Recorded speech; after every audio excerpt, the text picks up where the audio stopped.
Really? Again? What's cracking, everybody, and welcome back to Kraken R&R, where the Kraken, for the second time this season, lose 3-0 getting shut out by the Ottawa Senators. The sixth time already this season that they've been shut out in less than half of the season, which is not a particularly great trend. So even though they're a team that's scoring kind of in the middle of the pack, the consistency continues to be a big problem, as they've only scored one goal now in the last two games of this final homestand before the Christmas break. And with that break coming up, just 3 games between now and then for the Kraken, all on the road, I'm going to wait to dive too much into where the Kraken are in the playoff picture and what they're going to have to do in the back half of the season. Wait for more of that talk until after the third game as we go into that break. That'll come then in the R&R following the Colorado game. I don't know if I probably won't have time to get a whole separate video out on it, so we'll cover that in the R&R following that Colorado game right before the Christmas break. As for right now, the short version is that, well, as I mentioned in a couple of previous R&Rs, these two games, the Ottawa game, this one, and the next one against Chicago, felt like games the Kraken kind of needed to take care of business to make sure they at least went into the Christmas break at 500. And I still think that kind of needs to be where the Kraken are at going into the Christmas break. It's definitely not impossible. Heck, even if they were to lose all 3 of these games, it's still not impossible. But the more of a hole they dig now, the tougher it's going to be to dig out of it as the season goes into the back half of it. We're already at a point, I mean, heck, American Thanksgiving is the point where around 75% of teams that are in the playoffs at that point end up making it at the end of the season. So where that leaves the Kraken right now, it makes the Chicago game, I think, pretty much a must-win. You absolutely have to take care of business against the Blackhawks. You've already squandered 3 games against the bottom feeders in the West, the 2 against the Sharks and the 1 against the Ducks. We all remember those games pretty clearly. And then you probably need to take one of the 2 games in that back-to-back between Colorado and Vegas. Unfortunately for the Kraken, they have not fared well in the second half of back-to-backs, and Colorado is definitely the team not playing as well right now, so it doesn't line up great for them, but it kind of feels like a spot where they need to go 2-1 through these last 3 before Christmas. But again, we can wait until we know what happens in those 3 games to get more into it. As for this game against the Senators, it is a game that I felt like the Kraken kind of needed to take care of business, and maybe that was doing a little bit of a disservice to where the Senators are at. They were coming into this game, another team playing pretty well, especially Linus Ullmark, who they had in net for this game, has finally started to find his stride here with the Senators over this last week. He was one of the 3 best players, or one of the 3 stars of the week in the East, and by at least expected stats, the best goaltender in the East over the last week, and he only continued that here tonight against the Kraken. So it wasn't necessarily an easy win, and maybe that's what I suggested a little bit by clumping the Senators with the Blackhawks as games the Kraken needed to take care of business. Ultimately, the Senators are kind of in the same spot as the Kraken are, right around 500. They're now a couple games above 500. The Kraken are a game below it, but they're another one of these middling teams, a clump of middling teams throughout the NHL. And while this is a team in the East, so the Kraken don't need to worry about them in the standings, and it's not necessarily an easy win because they're in a similar spot as the Kraken, these are definitely the type of teams that the Kraken need to be beating, certainly a lot more consistently than they are right now, if they want to work their way into a playoff spot through the back half of the season. And to be perfectly fair, as we might as well get into the game with Decord in net instead of Grubauer as we kind of expected coming into this one, the Kraken played a fantastic first period. They played the way that they needed to make that happen, get the 2 points out of this game, and go into that game against Chicago with a chance to go 2 games over 500. However, they were unable to capitalize on that strong start, even though they outshoot the Senators. I think it was 15-4, 15-5, somewhere in that range in the first period. They aren't really able to create a lot of dangerous looks. They do get a couple of them. Decord actually makes one of the best ones happen by himself as he passes a puck late in the first period all the way through the neutral zone up to Cartier on the far blue line, sets him loose on a breakaway. Cartier just isn't able to beat Ullmark, who was absolutely standing on his head in this game, so that's no comment on Cartier's ability to finish. We know he does have a good shot when he gets the open space, but the Kraken aren't able to get on the board there. And while the Kraken did play a very good first period, and really even a good first half of the second period, a good first half of the game, 30 minutes or so, if there was one thing to be critical about in those first 30 minutes, they weren't getting enough traffic in front of the net, which did show up especially after the first period on the shot chart. I don't have a screenshot of that one. I didn't take it after the first period. But the Kraken were getting a lot of shots from the outside and even kind of some towards the middle in the high slot area, but nothing up by the net. They weren't getting any traffic even by the net to look for rebounds or tip shots or anything like that. Really, the only traffic they ever got anywhere near the front of the net was on the power plays they had, which looked all right. The first one, I think, had some good looks, just they weren't able to capitalize on it. And then, unfortunately, as we get into the second period, where halfway through the Kraken, or almost halfway through, the Kraken are out shooting the Senators 20-9.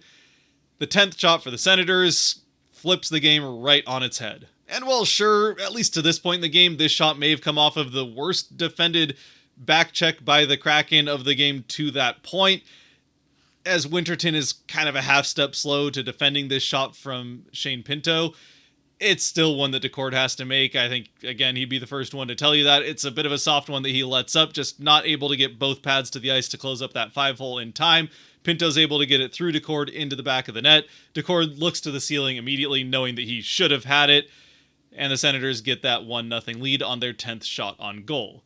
Still, at this point, even with that one going in, and certainly before it, you're feeling like, although the Kraken have those 20 shots less than halfway through the game, we're kind of 9 minutes into the second period at this point, it feels like the Kraken are going to break through at some point. Eventually they'll get some traffic or they'll get a rebound. Something's going to happen. They are going to break through with the amount of pressure that they've been able to get, or at least offensive zone time. And I mean, sure, after the game, McCann specifically was sure to point out or call the Kraken a, how did he put it? Not one-trick pony, but one-and-done offense throughout the course of the game. He felt like the Kraken were just reliant on the rush chances, and even when they did get set up on the offensive end, they would get the one shot on net, and it would be easily tracked from the outside by Ullmark. You get the freeze, and they're reliant on a face-off, or they just wouldn't get any traffic, and it would be blocked. The Senators would pick up the rebound and break out. While that is 100% on point and correct about the second half of the game, I feel like the first half, especially the first period, the Kraken did get some sustained pressure in the offensive end.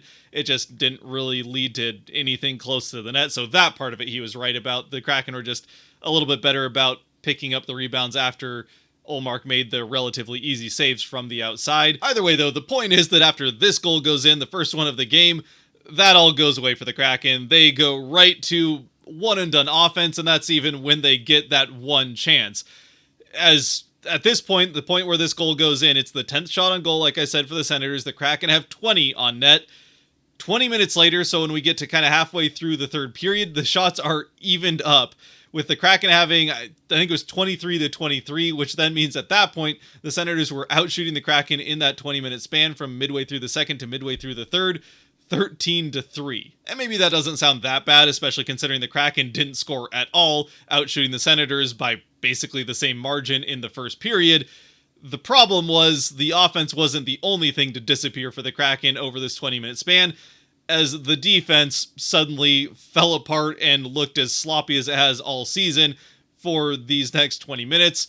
And it starts right after that first goal, the Kraken giving up a couple of pretty good chances for the Senators. Almost right away, Decord has to make a point-blank save on a Senator player that made it past the entire Kraken defense. So although that first goal that goes in is a soft one that Decord is, well, it's pretty uncharacteristic that Decord would let that in, he immediately makes up for it with a point-blank, very nice save. But eventually, after a few more Ottawa chances over the next few minutes, coming right after another one of those one-and-done rushes for the Kraken, and a bit of an ill-timed change, though, honestly. I think this has more to do with some lazy defending from Dunn, and I don't know if he was getting towards the end of a shift here or what the reason is for his slow reaction.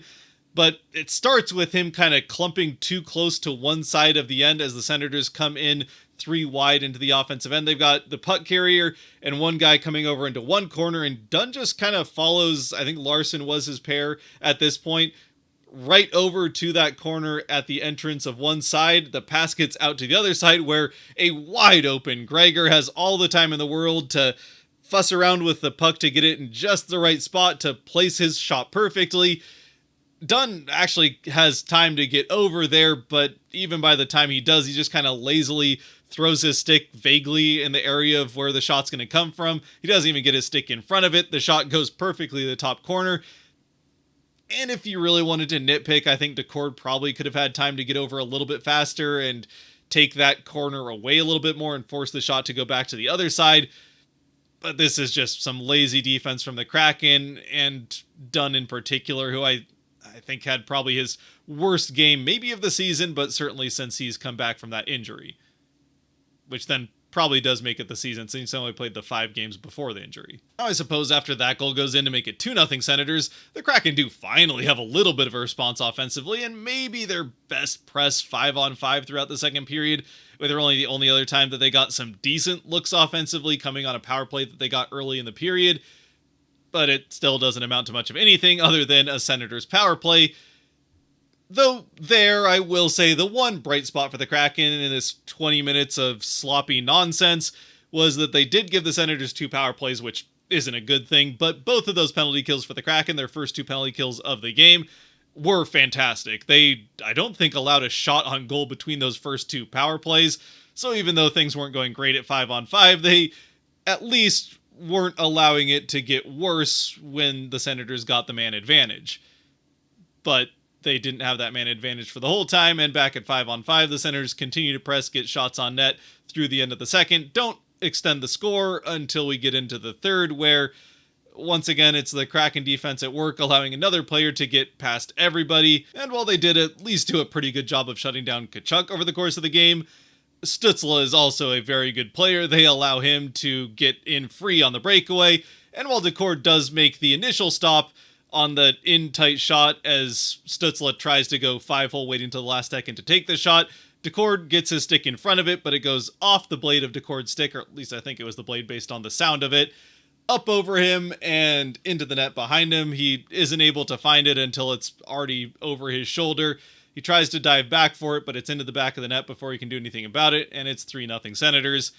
And at that point, well, it's still early on in the third, and the Kraken would get a power play pretty quickly after, which if they had scored on, maybe you feel like they have a chance with the way that Ullmark was playing in net, and especially with the Kraken seeming unable to get any traffic in front of the net. It felt like a 3-0 deficit was going to be a lot to ask them to come back from in this third period, and well, as it turns out, a 1-0 deficit would have been a lot to ask for them to come back from. And sure, most of the rest of the period is spent with one team or the other on some kind of power play and even a stint of 4-on-4, so the whistles definitely came out of the pockets quite a bit here, not even midway through the third period.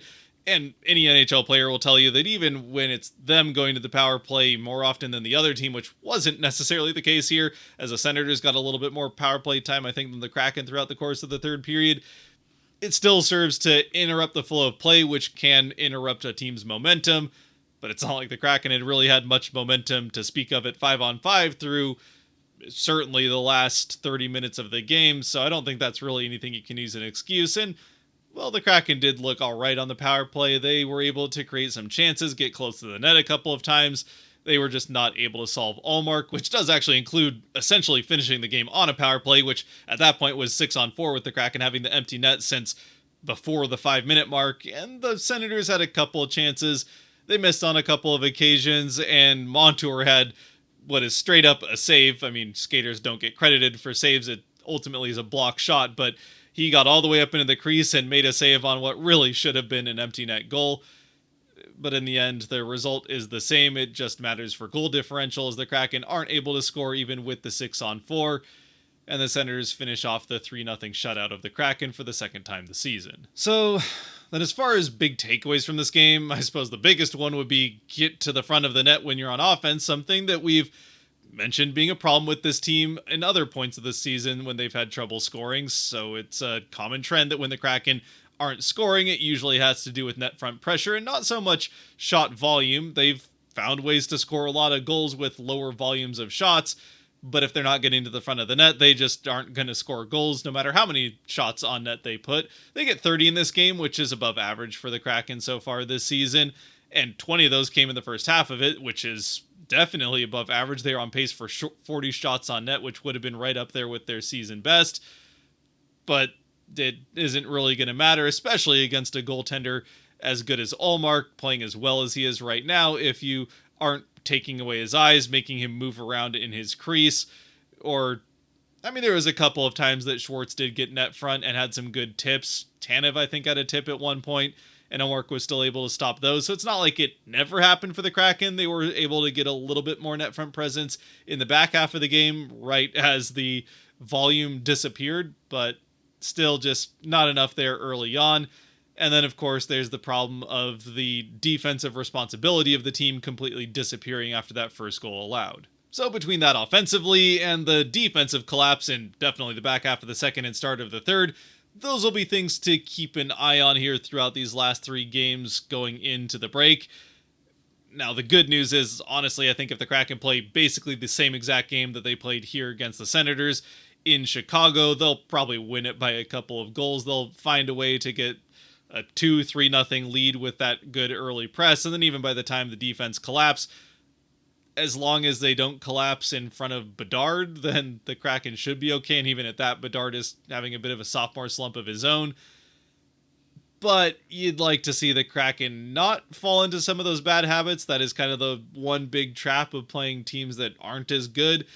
That when you do have a lot of success not playing the right way, when you then come up against a team like, let's say, the Golden Knights, who are capable of playing pretty well, and the Avalanche right after them, even if they have had their own issues this season, well, if you let yourself be convinced that you can get away with those things and then play against better teams, it can bite you pretty quick. And even with that being said, it is a Blackhawks team that did just beat the Capitals, who have been playing pretty well so far this season.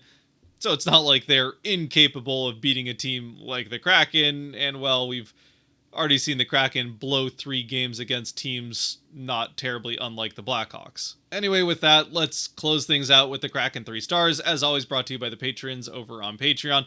If you want to help decide Kraken 3 stars, or if there are 3 stars, which might be more the case in this one, you can help support it a little bit more than you already are by watching this point, by going on to Patreon and supporting over there as well. Are there going to be stars? I would have given one to Winterton after the first half of the game. I think he had a great start to the game, got a couple of shifts. He had at least one shift up with McCann and Stevenson, which might have just been kind of how things worked out off of a change or something like that. But he had about a minute with the two of them, at least at one point. And even outside of that, Winterton had a very strong start to the game and even kept that going for a while. Yeah, the first goal, if you're going to blame somebody other than Decord, Winterton probably could have played that a little bit better defensively. I still feel like he had a pretty good game, but I don't know that it's necessarily a complete enough game to get a star. I think if I was going to give out a star, and I think I'll give out one, it would be to Jaden Schwarz, as he was kind of the one Kraken player that seemed willing or at least able to find a way to get in front of the net. He had at least 2 good tips on shots, one from Montour, one from either Borgen or Dunn. I don't know why I can't remember between the two of those who it was, but he had a couple of good tipped in shots, as he was the one guy that was able to get net front at 5-on-5, and one of them might have been on a power play, but either way, he had a couple of good chances. Just Ullmark was able to read what was happening and be right behind that tip to stop it. One of them, it seemed like Schwarz thought he had scored and then looked back, saw that Ullmark was there, and just kind of looked to the sky like, God, I thought I had that one. But yeah, I'll go with Schwarz for one, and I don't know that there's a second one. Beniers played pretty well defensively, so yeah, getting right back to the way that we know he likes to play. Offensively, still looking for it. He's on now 16 games without a goal, so yeah, he's got to find it offensively in the back half if the Kraken do want to make that press. Other than that, though, Bjorkstrand looked good at points. Tanev had his moments, but it wasn't a particularly inspiring performance from much of anybody on the ice for the Kraken. So, yeah, I'll stick with just Schwarz for this one. And you can let me know that down in the comments if you have other stars you want to include, or if you feel like the Kraken don't deserve any stars after that game. And honestly, I feel like that's a fair enough opinion. We'll be a little bit more frustrated, I think, if they find a way to lose to the Blackhawks. At least for now. Let's hope that they can pull 2 out of these next 3 games out and at least get into that Christmas break at 500. Until the next one, though, stay safe out there, be good to each other, God bless, and go Kraken.